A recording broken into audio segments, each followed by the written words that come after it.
¿Debe un padre salvar a su hijo, o debe un rey salvar a su corona?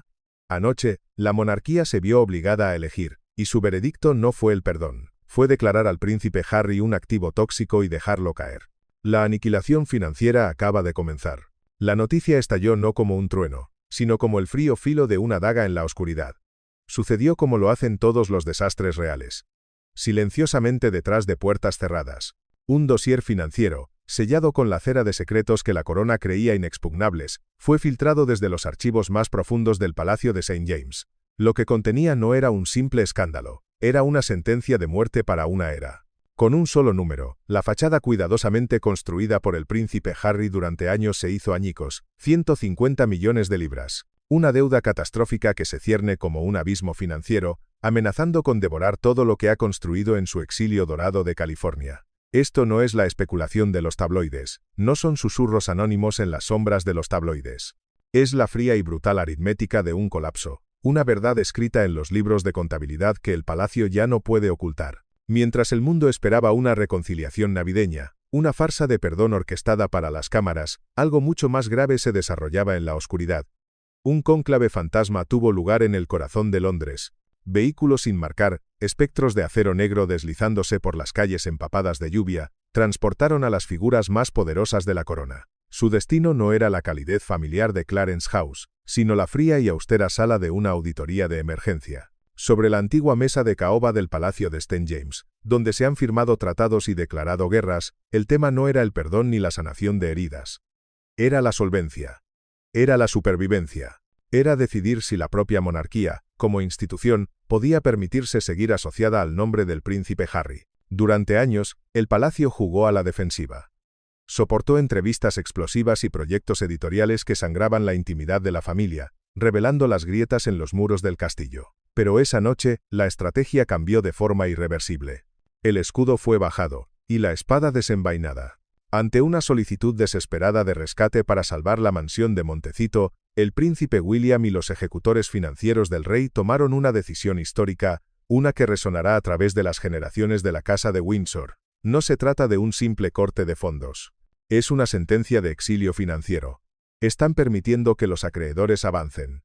Están observando, con una precisión clínica y calculada, cómo el sueño californiano se desmorona en tiempo real.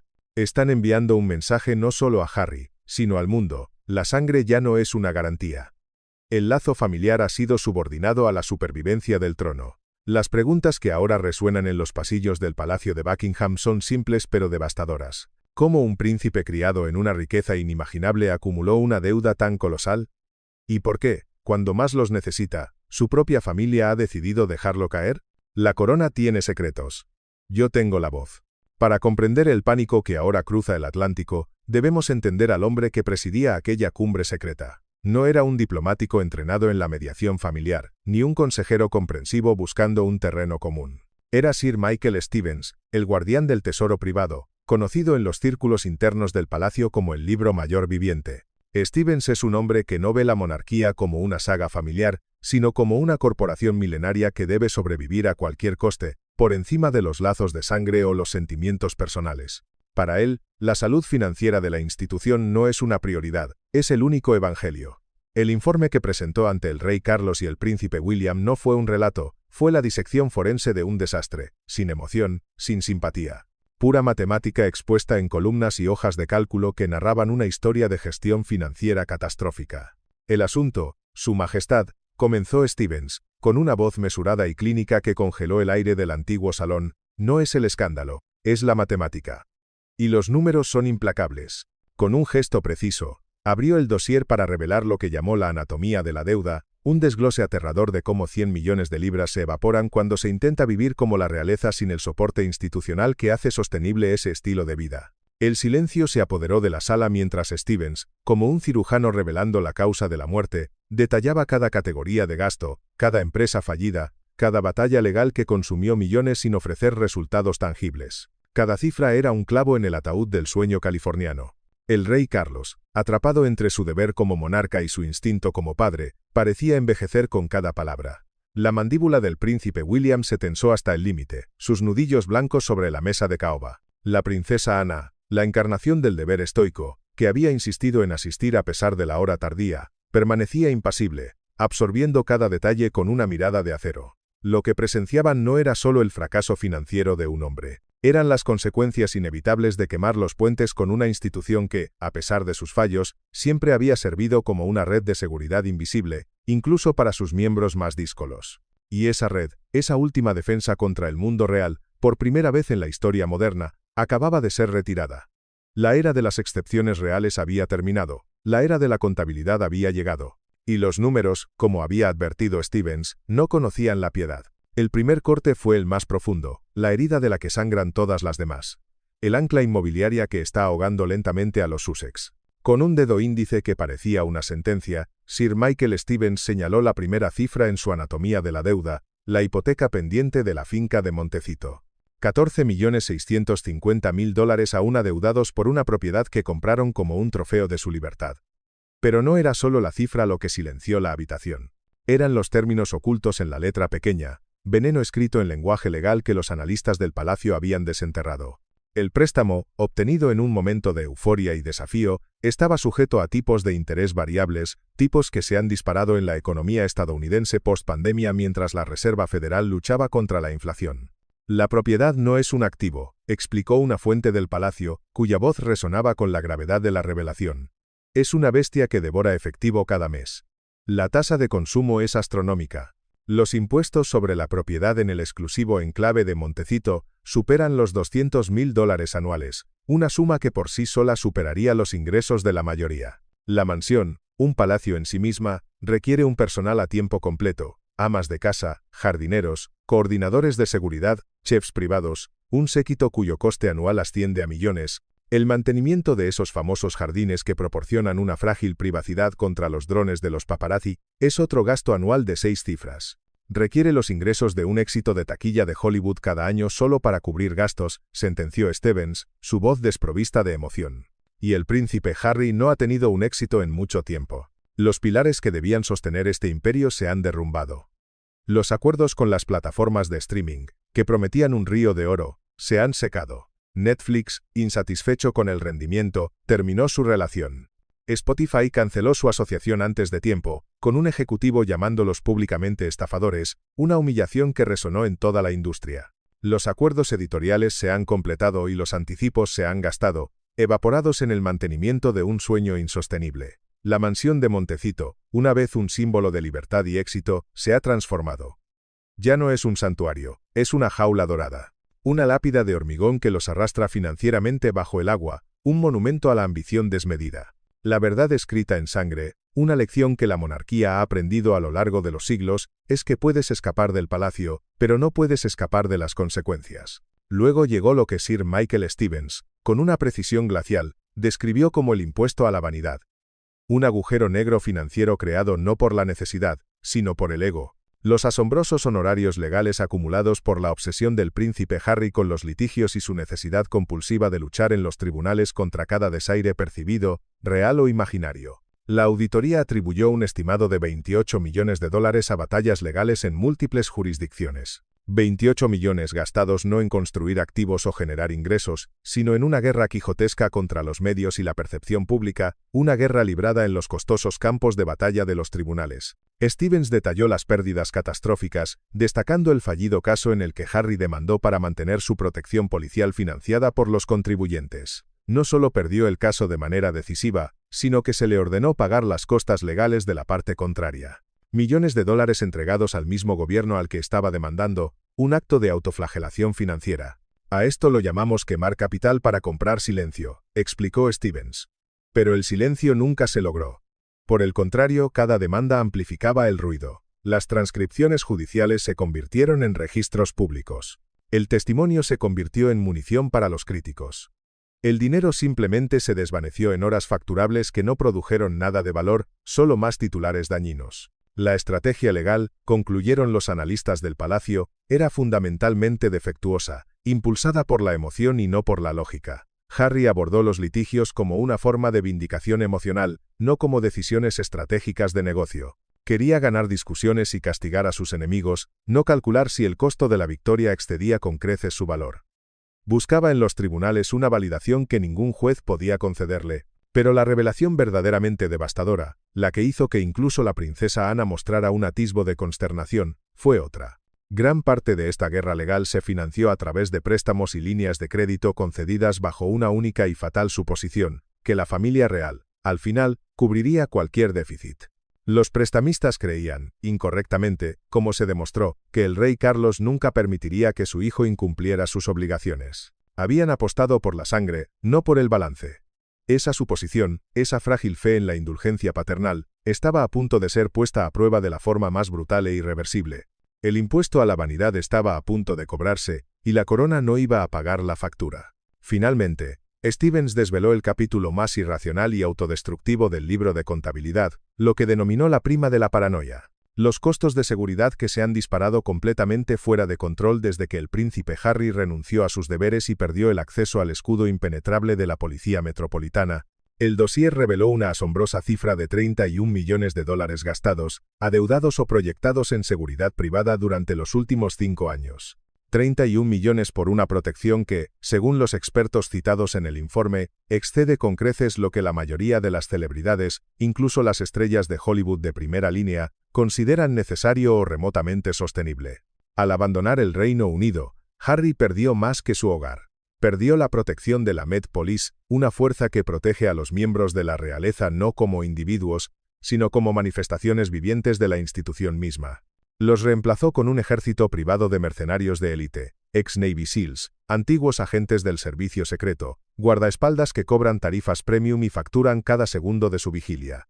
El aparato de seguridad que Harry ha construido a su alrededor en Montecito no es el de una celebridad, se asemeja al de un jefe de Estado en tiempos de guerra. Múltiples guardias armados rotando en turnos, vehículos blindados, tecnología de contravigilancia. Un búnker de paranoia en el paraíso. Está pagando por seguridad de nivel presidencial con el presupuesto de un podcaster, argumentó Stevens. Su evaluación fue brutal, pero milimétricamente precisa. Estos costos exorbitantes crean un círculo vicioso, una espiral descendente hacia la insolvencia.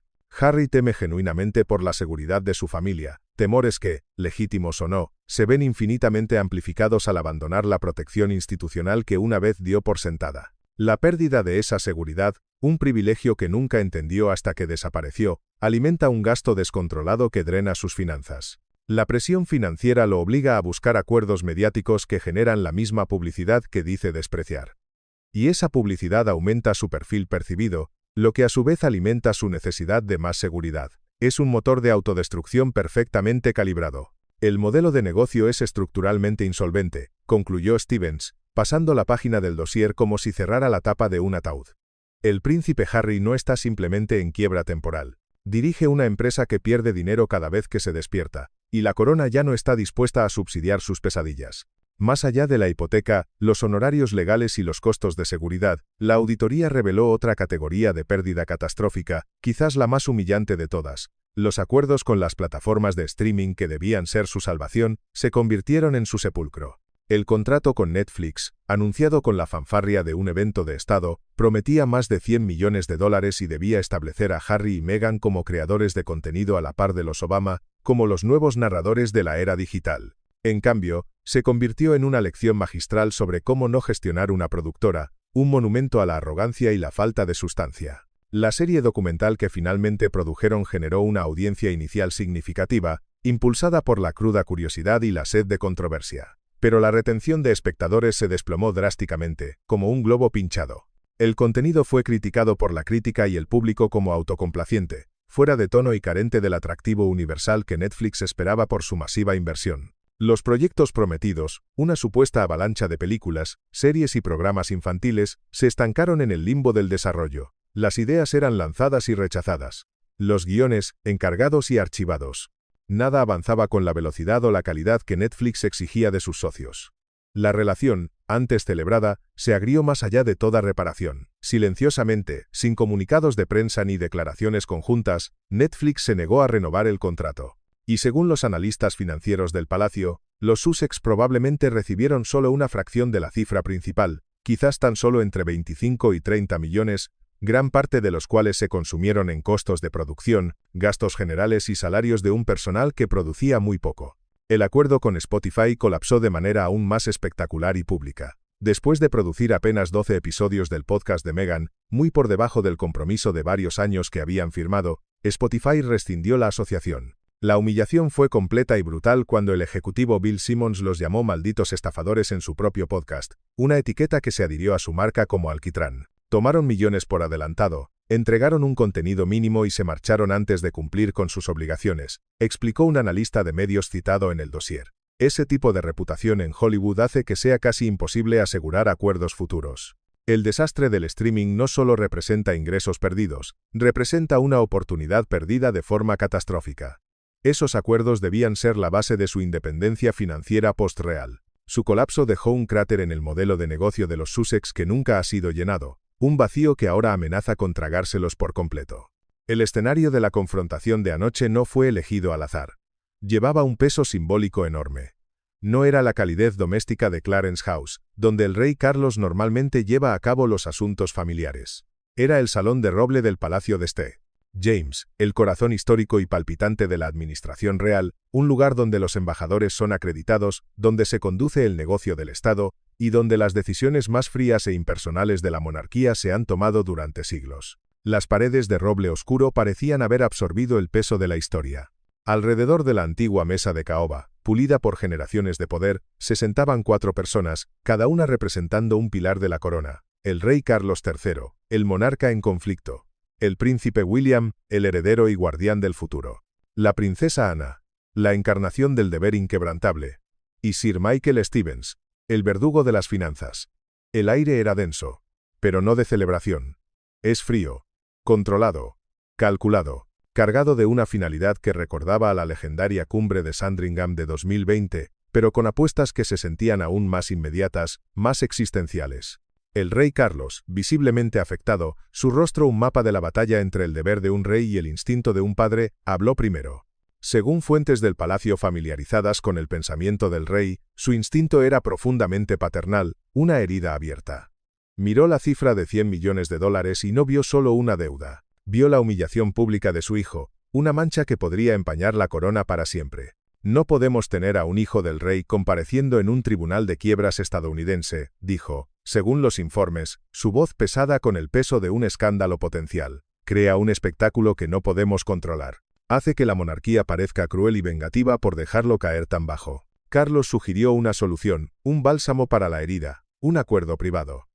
Un préstamo sustancial, no un regalo, de su patrimonio personal para saldar las deudas más urgentes de Harry. Sería confidencial, una transacción silenciosa para evitar el espectáculo público. Compraría tiempo. Compraría silencio. Le ayudamos una vez más, suplicó Carlos, su mirada recorriendo la mesa en busca de un aliado. Silenciamos a los acreedores. Evitamos la catástrofe de una bancarrota real que todos los periódicos del mundo cubrirían durante meses. Pero antes de que la propuesta pudiera siquiera asentarse en la madera antigua de la mesa, el estado de ánimo de la sala cambió de forma instantánea y dramática. William no miró a su padre. Miró los números. Miró al futuro. Y lo que dijo a continuación no solo cambió la conversación, sino que redefinió el futuro de la casa de Windsor. En un movimiento que silenció por completo la sala, que detuvo el tiempo en el salón de roble, el príncipe de Gales metió la mano en su maletín. No sacó un talón de cheques ni una nota de simpatía. Sacó un documento, encuadernado en el frío y oscuro cuero negro de las decisiones irrevocables. Era la evaluación de responsabilidad comercial, un análisis preparado por sus propios asesores.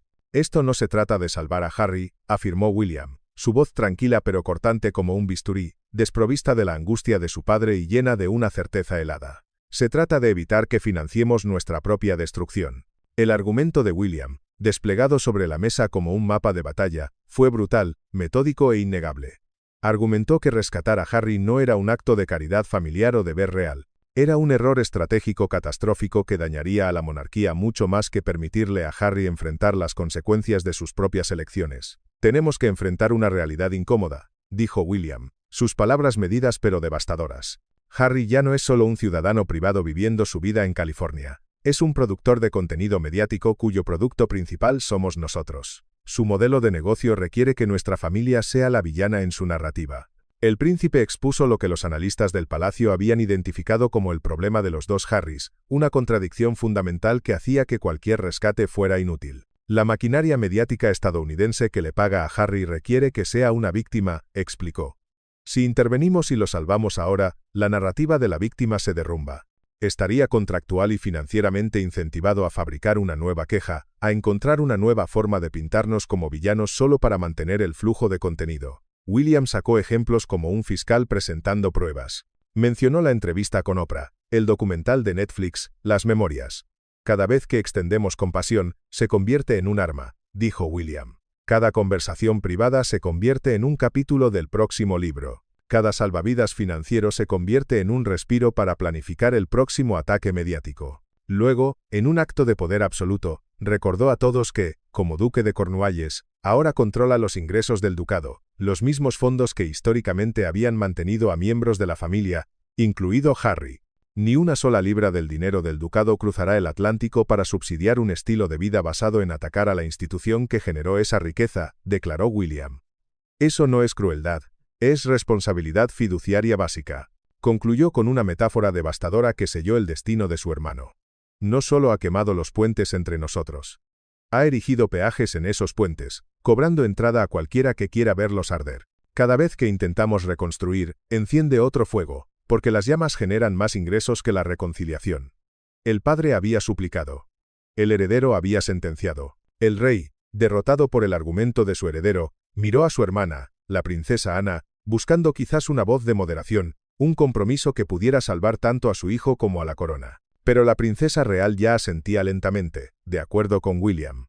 Ana no es conocida por su sentimentalismo, especialmente cuando la supervivencia institucional está en juego. Cuando habló, su voz no tenía el calor de una hermana ni la angustia de una tía, era la voz de un general evaluando una amenaza existencial.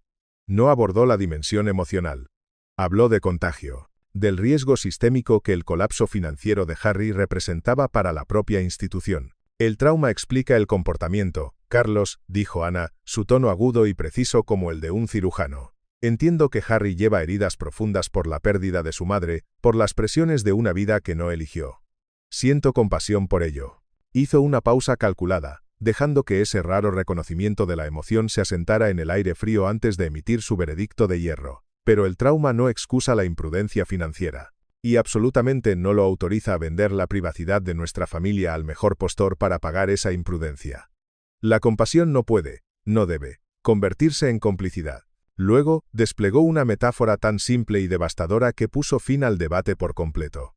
La monarquía es un barco de Estado, declaró Ana. El capitán no puede permitir que un marinero perfore agujeros en el casco solo porque dice que está mareado. No lo consuelas dejando que hunda todo el barco. Lo pones en tierra antes de que ahogue a todos. Y entonces, con la frialdad de un financiero, introdujo el término que definiría el resto de la reunión y el futuro de Harry, activo tóxico. En finanzas, un activo tóxico es algo que ha perdido un valor significativo y no se puede vender porque no hay mercado para él, explicó Ana, su voz desprovista de cualquier emoción. Sin embargo, continúa drenando capital de quien lo posee. Harry, lamentablemente, encaja perfectamente en esta descripción. Su lógica fue metódica, implacable. Mientras Harry permanezca vinculado al balance real, la institución seguirá siendo vulnerable a su modelo de negocio de quejas monetizadas. Si pagamos esta deuda, no estamos resolviendo el problema. Estamos validando su modelo de negocio. Le estamos enseñando que no importa cuánto daño cause, la familia siempre pagará la factura. Eso no es misericordia. Es permitir la autodestrucción mientras se pone en riesgo a toda la institución. Finalmente, miró directamente a su hermano, el rey, con algo que se parecía a la simpatía, pero envuelto en una firmeza inconfundible. No puedes salvar a alguien que se está ahogando si está decidido a arrastrarte con él. La sentencia había sido dictada, y no había apelación posible. Con el debate emocional zanjado y la aprobación renuente del rey asegurada, el tiempo de la discusión había terminado. Ahora llegaba la ejecución. Fría y sin fanfarria. Sir Michael Stevens abrió la última carpeta, un documento que nunca será publicado, nunca compartido, nunca filtrado. Un documento que la historia recordará como el Protocolo de St. James. No era una declaración a la prensa. Era un manual operativo para la separación financiera, redactado con la precisión implacable de un plan de reestructuración corporativa. El príncipe William, como arquitecto principal de este nuevo y despiadado enfoque, delineó sus 3 pilares. Cada componente estaba diseñado para abordar una vulnerabilidad específica que los analistas del palacio habían identificado en el modelo de dependencia financiera de los Sussex. La cláusula 1. El cortafuegos soberano. El primer pilar es la separación absoluta, declaró William, su tono no dejando lugar a la negociación ni a la duda. Con efecto inmediato, se erigió un cortafuegos impenetrable alrededor de todos los recursos financieros reales. El protocolo prohibía explícitamente cualquier transferencia de fondos, bajo cualquier forma, al príncipe Harry o a cualquier entidad que él controle. Esto incluía transferencias directas, el uso de intermediarios o cualquier tipo de apoyo indirecto a través de inversiones compartidas. La cláusula, redactada por los mejores abogados de la corona, no permitía excepciones, ni siquiera en escenarios de pesadilla. Significaba que incluso en el caso de una ejecución hipotecaria, una bancarrota declarada o una humillación pública sin precedentes, el palacio no intervendría con un rescate financiero. Si Harry quiere operar como un empresario privado, debe aceptar el riesgo del fracaso privado, explicó William, su voz resonando con la lógica fría de un director ejecutivo, no con el amor de un hermano. No estamos cerrando el banco de papá temporalmente. Estamos eliminando la cuenta por completo. Este movimiento no era solo una negativa a un rescate. Era un rediseño fundamental y brutal de la relación financiera. El título de Duque de Sussex, que una vez fue un activo invaluable, se había convertido, de la noche a la mañana, en una simple formalidad histórica, una cáscara vacía despojada de cualquier poder económico o palanca de negociación. La red de seguridad, tejida con siglos de tradición y privilegio, que había existido para todos los miembros de la realeza, sin importar cuán problemáticos fueran, acababa de ser cortada. Silenciosa, definitiva e irrevocablemente. La fortaleza de la monarquía había cerrado sus puertas. La cláusula 2 del protocolo fue quizás el golpe más devastador, un movimiento diseñado no para cortar fondos, sino para envenenar el pozo. Sir Michael Stevens lo denominó el congelamiento del crédito global. Explicó que durante años, Harry había operado en una nebulosa zona gris donde los prestamistas internacionales, desde bancos suizos hasta fondos de cobertura de Nueva York, asumían que el rey, en última instancia, respaldaría las obligaciones de su hijo. Su apellido no era solo un nombre, valía millones en garantía implícita. Hasta ahora. El protocolo de Esten.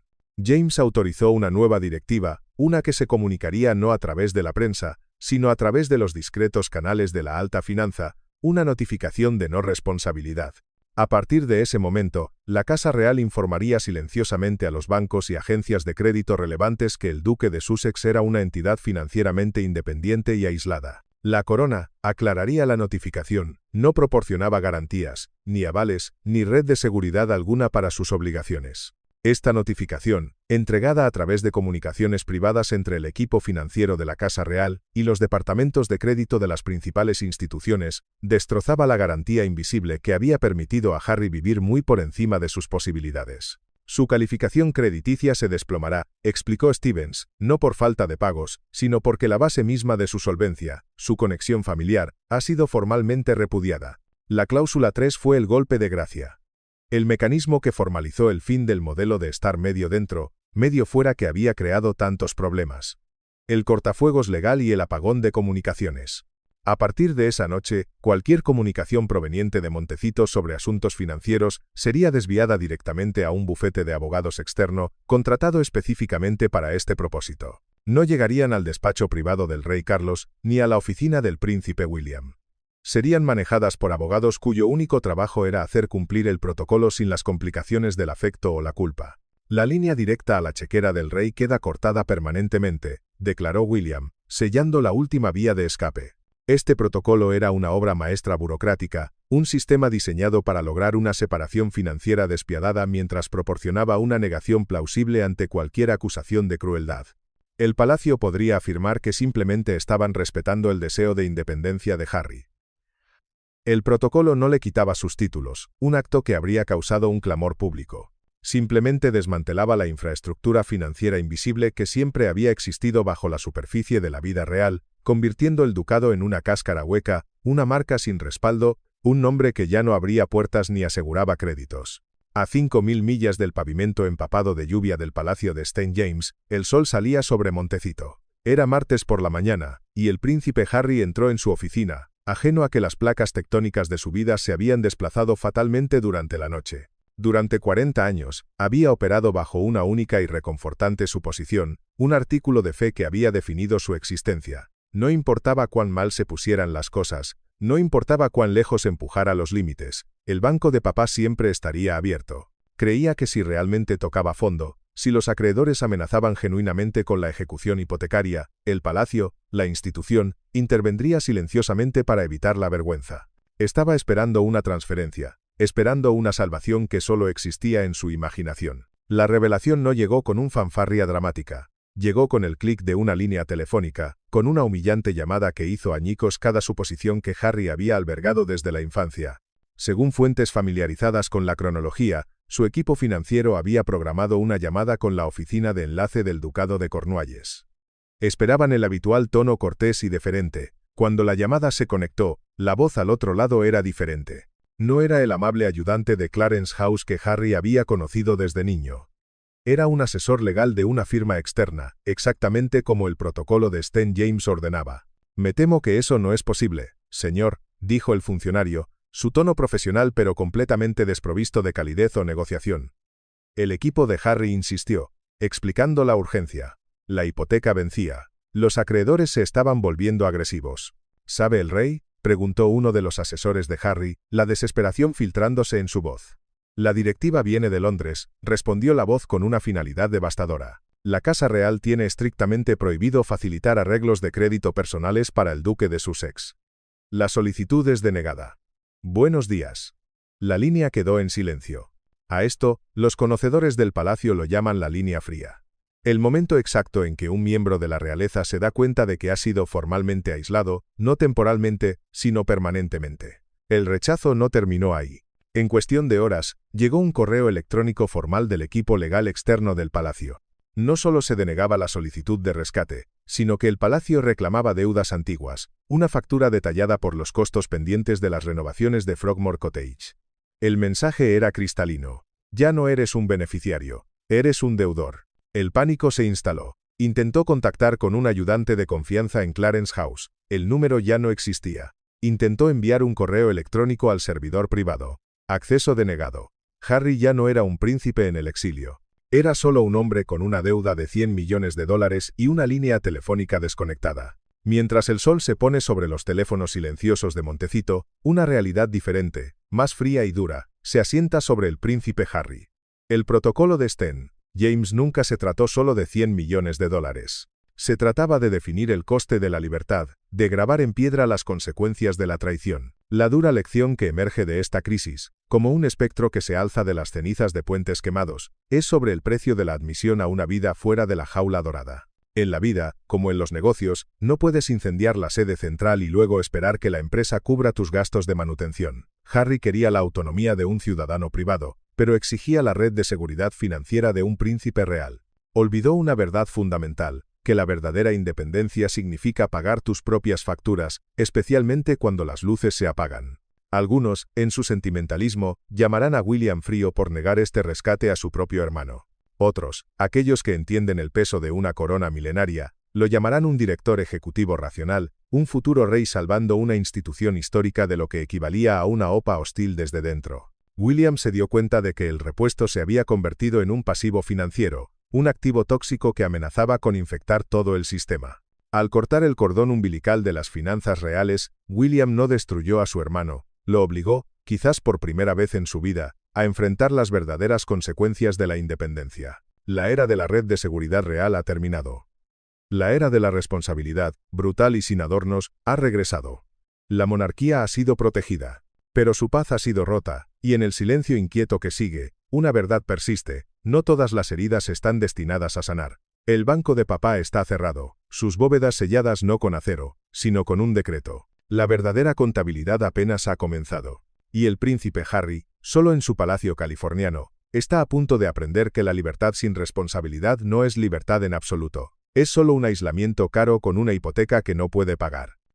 Y los lobos, a los que su familia ya no ahuyentará, están en la puerta. Ahora el juicio es vuestro. ¿Hizo lo correcto la monarquía al tratar a Harry como un activo tóxico e implementar el protocolo de St. James? ¿O debería un padre haber pagado la deuda sin importar las consecuencias? Si esta inmersión profunda en la guerra financiera secreta de los Windsor os ha abierto los ojos a lo que realmente sucede detrás de los muros del palacio, pulsad el botón de me gusta. Le dice al algoritmo que queréis la verdad, no comunicados de prensa cuidadosamente gestionados. No olviden suscribirse a Intrigas de la Corona y activar las notificaciones, porque dentro del palacio, la bóveda está cerrada, y estamos siguiendo cada acontecimiento a medida que esta crisis financiera se desarrolla en tiempo real.